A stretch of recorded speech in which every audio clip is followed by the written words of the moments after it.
Dr. Madhvi Venkatesh is a dancer and educator who specializes in the Indian classical dance form Bharatanatyam. She trained for over 10 years with Vijay Prakash and subsequently refined her art under the guidance of various esteemed Bharatanatyam stalwarts such as Guru T.K. Kalyanasundaram, Hari Krishna Kalyanasundaram, Indira Kadambi, and Srilata Vinod. She has performed as a soloist in the US and in India and has toured with the Dakshina Daniel Phoenix Singh, Shakti, and Prakriti dance companies. Madhvi continues to perform as a soloist and a member of Prakriti Dance, an innovative performing company that she co founded in 2014. She also raises awareness about and appreciation for Bharatanatyam by doing workshops, master classes, and performances at schools and community organizations. She has received recognition and support for her dance pursuits from various organizations, including the National Young Arts Foundation, Maryland State Arts Council, and the Alliance for California Traditional Arts. Thank you so much for joining in as part of this year's online Mahotsavam, and also for doing this interview. We're very excited to have you. Thank you so much for the opportunity. It's always a pleasure to be able to dance for ICAPS. Tell us about your artistic journey. So I started Bharatanatyam at the age of 5 with Srimati Vijay Prakash in Los Angeles. And I think even before that, I was a very active child. I was very excited to learn dance. I had learned a little bit of ballet before that.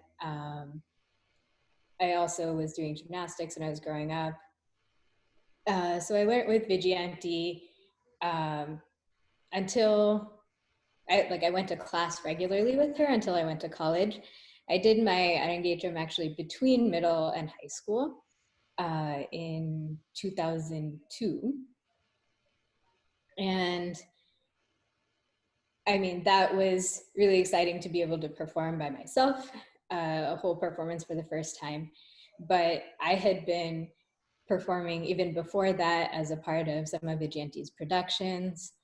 And Vijayanti had a lot of older students who were also a part of those productions. So I got to watch all of them dancing, be inspired by them and their dance as I was, learning and performing growing up. Once I finished my Iyengaram, I got to tour with Vijayanti's company, the Shakti Dance Company. So that was, really exciting for me at, starting at age 13 to be able to go with all of the, older dancers and perform. And it was, I think, very validating for me as a dancer early on to have so many performance opportunities. Mm-hmm.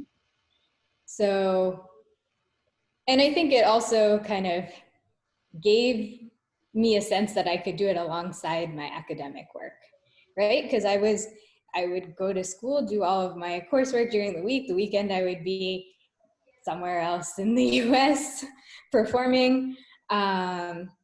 And so it was just like, rehearsals would happen evenings and weekends. So it was very much integrated in my life in high school. And I think that's an idea that kind of has helped me later on with feeling like, oh, it's not like I have my life and then I have dance. They both just happen. There's an interplay between them. Sometimes I spend more time on some of the dancing. Sometimes I have other things that take more time. When I went to college, I still was actually performing with Vijayanti. My first year I actually flew back a lot for rehearsal and things like that. I also was performing with, student groups at the university at UC Berkeley, where I went for my undergraduate degree. And during that time, I also tried to learn with a few local Bay Area teachers. I was trying to perform in that area as well. So I learned for some time with Srimati Maithili Kumar and Catherine Kuniraman. in the Bay Area, but I think it was the first time where I realized I had to take responsibility for my dance. I couldn't just, like, the path wasn't as laid out for me. Because before that, when I was with Vigianti, I mean, sure, I had to practice and things like that, but I usually had guidance on what to practice, what I was working towards. And now a lot of those decisions became much more in my own hands. But I think also during that time, actually throughout high school and college, I was also studying other types of dance.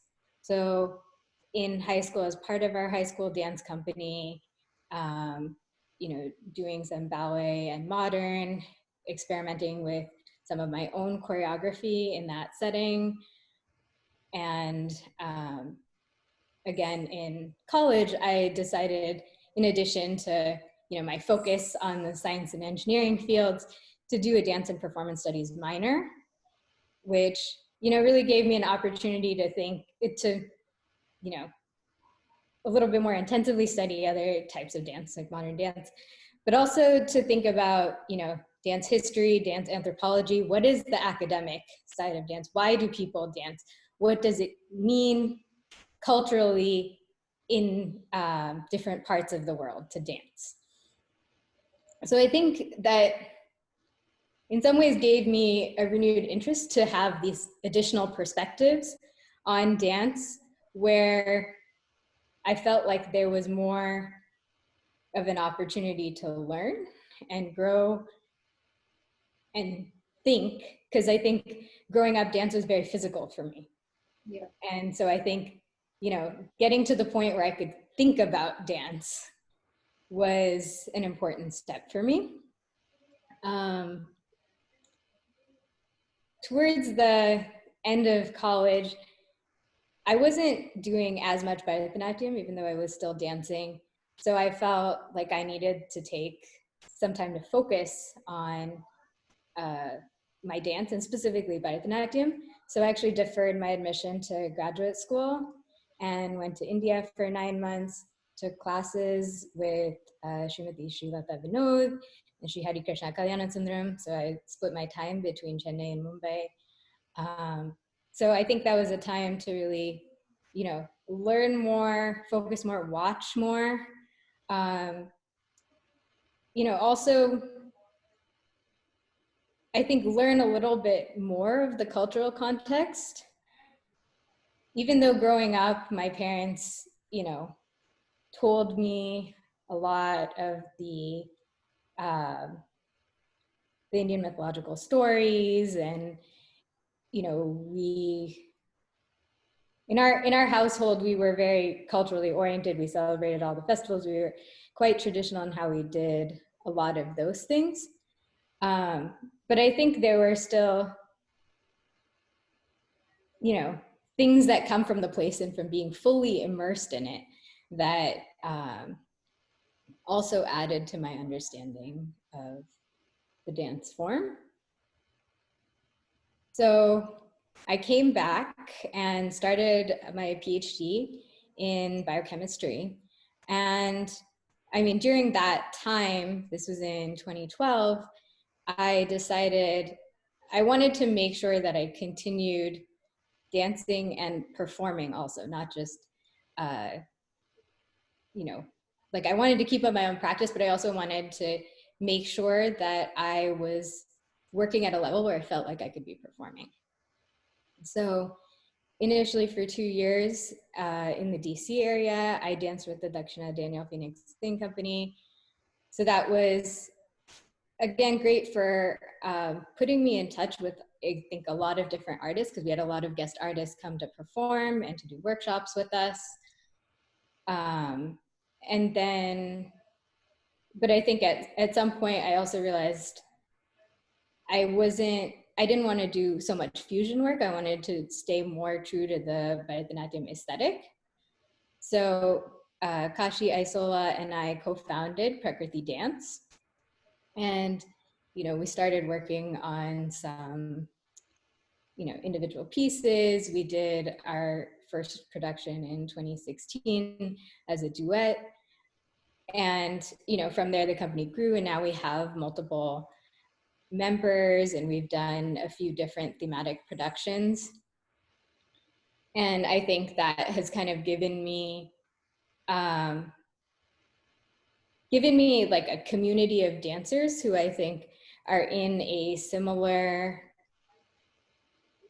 type of space in how they think about dance, how serious they are about their dance, their commitment to the art form. And I think that has helped me, have guidance and community to feel less, alone on this journey when I'm not regularly seeing a teacher. And I think it's also provided opportunities for performing, learning, growing in many different ways. Yeah, I think that's one of the big things that I've really seen. Obviously, I've come to a few Prakriti dances events, and it's that community and that camaraderie that's formed. And I think that that's a very a beautiful thing, and it's a way that kind of keeps you energized and it keeps you in it. I know that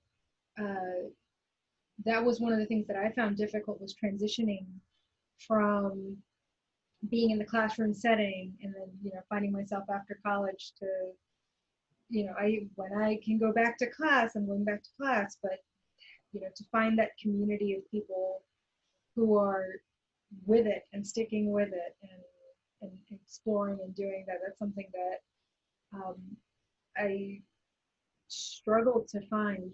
I think, and then seeing, quite frankly, seeing what Prakriti dance was doing was really huge for me, because it was like, oh wow, this is a way forward, right? This is a way that you kind of, even if you're not in that, okay, I go to class and there's my teacher and I learn the next step from the repertoire or whatever, this is a way to explore, and you don't have to be 30 years into your career to be coming up with choreographies, and choreographies don't just have to kind of be a certain way, right? And I think the authenticity and the both the authenticity and how true it is to the language of Bharatanatyam, what you guys have done, and also the way you guys have explored, has been something that was like, oh cool, you can do this and it's okay.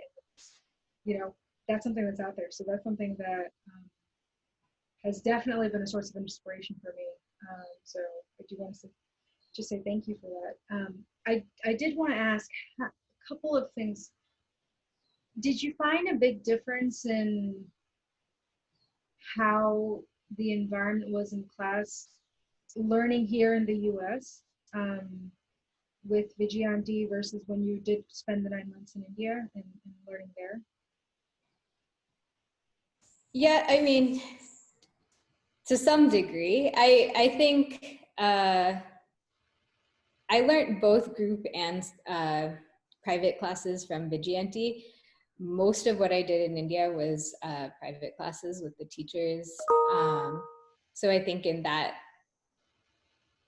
sense, actually finding community, even though I was going to a teacher, was a little bit difficult in that setting for me. Mm-hmm.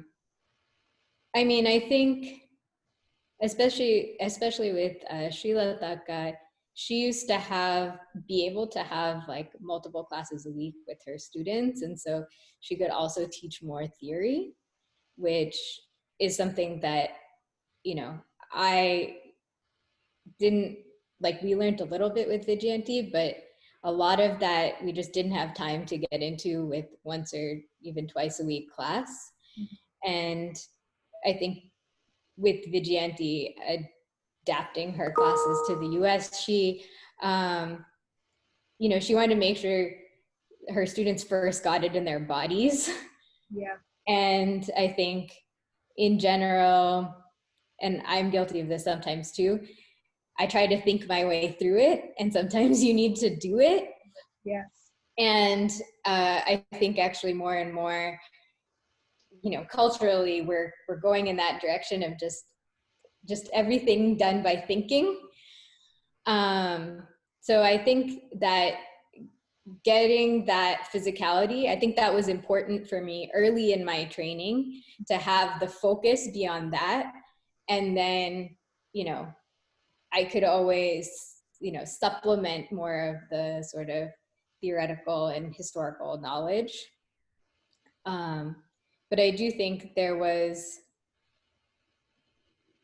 there's a little bit different logistics of time and commitment in the US versus India, although I think even in India now, there are more and more demands on students' time, and they're less and less available to go to class.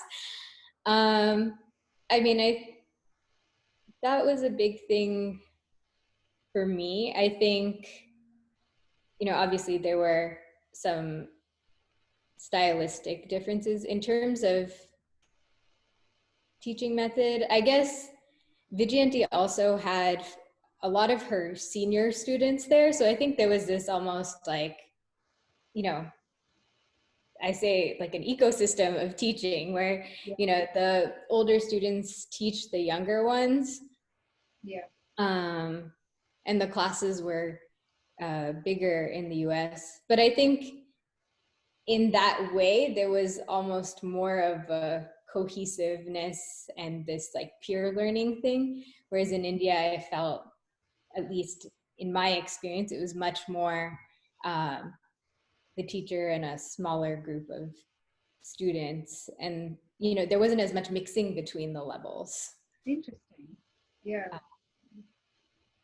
I think Yeah. my experience was actually the exact opposite. Was when I was, but I think that might also have to do with, I started learning in India. It was literally at that point, some akka or somebody, they would first, you'd follow behind them, and then afterwards you'd get a hold of them after class and they'd help you correct what you're doing. And it was more like that. And then moving to the US, being in a much smaller class, it was literally flipped. And that was a struggle for me, was to say, wait, who do I look up to? I don't want to be the one who knows the most, among the students here. I want people who I can, piggyback off of, and most of those were much, much, much senior dancers. And so I think that ecosystem is something that, I think that's something that's really beautiful, and especially when you're earlier on in your training, that's something that just helps you get immersed in it and just fully, just kind of really into it. At least Yeah, absolutely. And I think it's right, specific to the individual teachers or dance schools, especially in terms of how big they are, and how connected the older students feel to the school. Yeah. Because I think that is something that happens at all dance schools, where they're, as you go to higher levels, there is some level of attrition as well. Yeah. So why did you choose to, continue to pursue dance even as you were, going into, hard sciences and all of that, and then keep this as an important part of your life? I think it just was such an important part of my identity. At times where I felt like I haven't done enough of it or haven't spent enough time on it, it always feels like something's missing. And then I kind of have to reevaluate and figure out how to adjust things so that there's enough time and space for dance in my life. I think I feel especially connected to Bharatanatyam because I've done it for so many years, because I feel like it's so multi-layered, that there's so much to keep learning and exploring. But, I really enjoy all types of dance. And, sometimes for me, the pathway forward has been like, okay, let me connect via some other form of dance. But even then, I think there's something very unique and special to me about Bharatanatyam and how that makes me feel and how it satisfies me. Yeah, I hear that. It can be very grounding and very just, obviously for me it's kuchipudi, but it's just very, okay, this is centering, and you kind of have that feeling. Um, yeah. What is your advice for students who are, learning music or dance here in the U.S. and they're middle school, high school, they might be going because their parents are making them, but they kind of like it, but they're not sure. How would you, what would you tell them? Well, I would say, as with anything, you have to work hard. There are no shortcuts. I mean, I think it's tempting sometimes when you see others at a different level to ignore the hard work or to overlook the hard work that it took them to get there. So, so I think sometimes the challenge or that persistence or that hard work can be scary or, in addition, I think it's really important to watch as much as you can. You learn a lot through watching as well. I think it's a great way to stay inspired, but also to, develop your own sense of aesthetics of what you like and you don't like. I mean, initially you get a lot of that from your teacher, and I think that's really important. But I think, at least for me growing up, I was so dependent on my teacher for those things that as soon as I didn't have that, all of a sudden I had to think and make choices. And I think, making that transition more gradual would have been helpful to me. Yeah, but I think the big things are, watch a lot, work hard, practice, and at the end of the day, I think in terms of, continuing with it, it is gonna, you only have the energy to continue with it with all of the other demands on your time if you really love it. So, initially, I think, when starting, it's hard to, it's physically demanding, right? And so you may need some of that external inspiration or people telling you to do it, but at some point it needs to come from you. Otherwise, there's so many other ways you can spend your time that it won't be a high enough priority.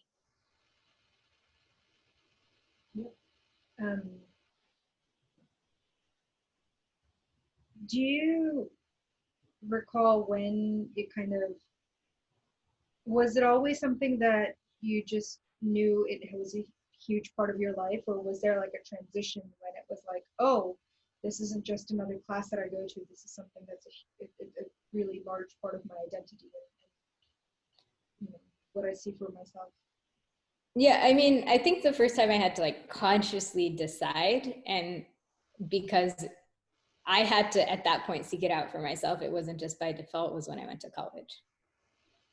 But I think the fact that I had spent so much time before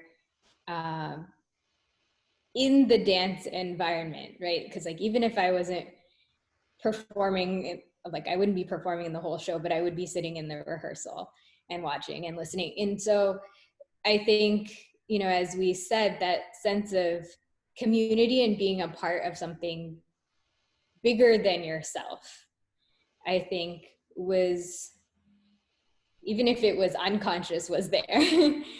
And I think there was also a sense for me of responsibility. I think I felt I felt like this was something I could share with a lot of people.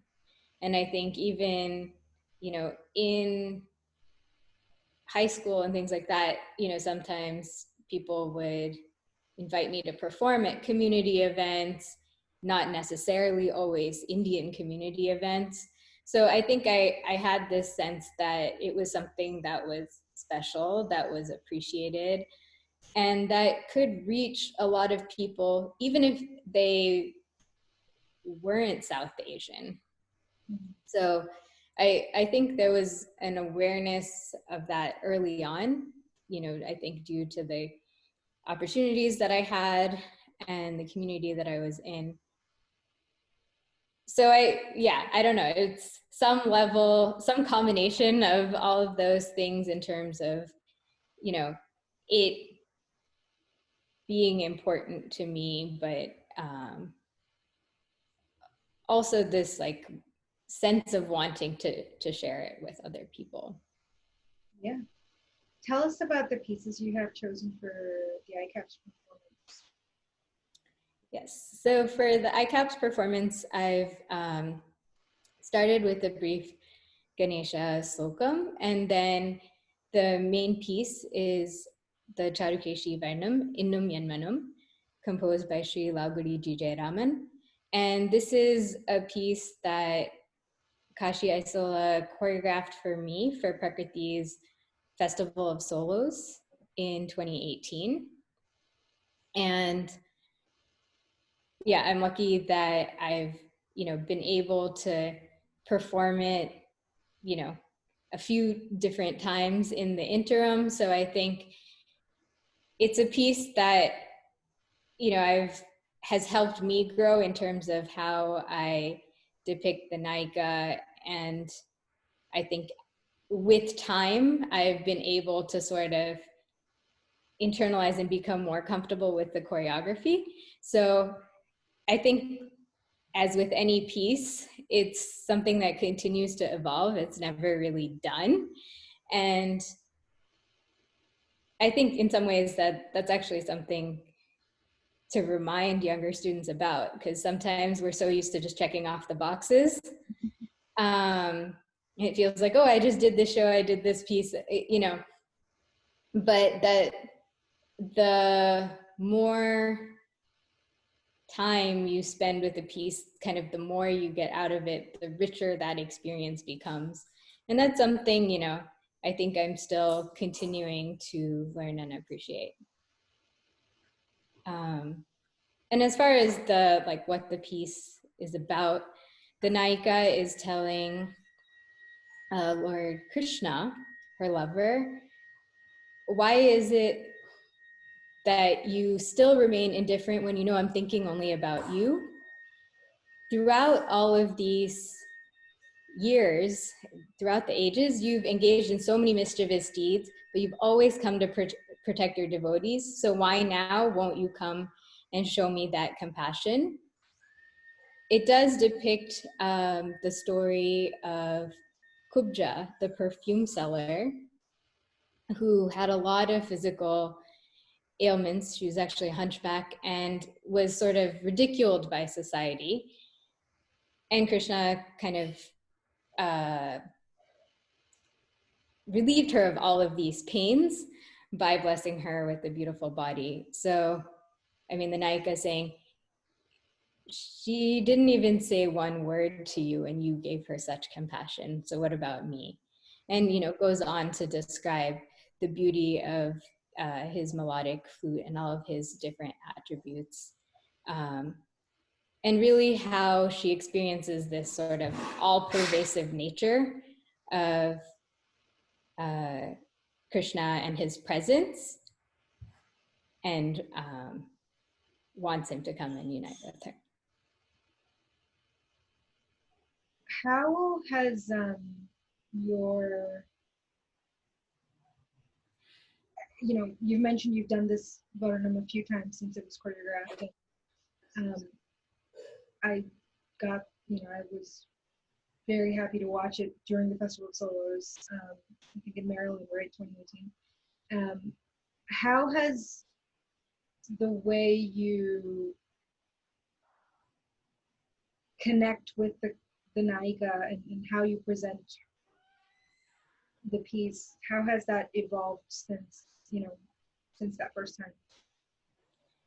Yeah, I think it's given me like a lot, like more specificity in some of the articulation, more of the sort of being able to bring out dynamics of the piece as I feel certain points of emphasis or, you know, tonality in the music, and also kind of now having responding to the music in the recording, because the first time we performed it was with a live orchestra. So, I mean, I think the biggest thing is that, yeah, the specificity and the enhancing, you know, the different shades of emotion and tonality, even in the nritta as well. Are there any other projects or anything that you're working on that you'd like to share with us? I mean, dance-wise, right now, I'm not, you know, actively working towards another performance or creating anything. We do have weekly rehearsals for Prakriti, so I am definitely keeping up with that. And as and Prakriti is planning to develop some virtual content, so I'm going to be a part of that as well. I think because like academically, I've shifted my work into science education. I'm always kind of considering the how dance and the arts can impact science education. And I mean, I think even with some of the outreach activities that we've done with Prakriti and our partnership with Artivate, which is an arts education nonprofit, they've given me opportunities to think about that and to, you know, connect it to rhythms and storytelling, and with through Fish Eyes also to science. So I think I'm continuing to explore those ideas, and, you know, how does, you know, three-dimensional understanding play a role in different fields?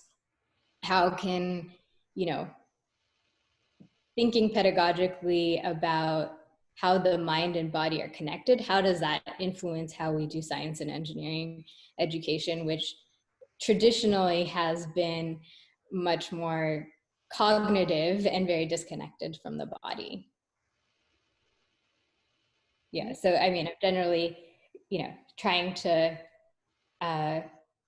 collaborate on some projects in that space, and to think about also doing some writing in that area. That's wonderful. Well, thank you so much. This has been a wonderful conversation. And Madhvi's performance will be up next Saturday at 10 a.m. Eastern. So, you know, make sure you subscribe to the YouTube channel and don't miss it. Thank you so much. Thank you, Amaya.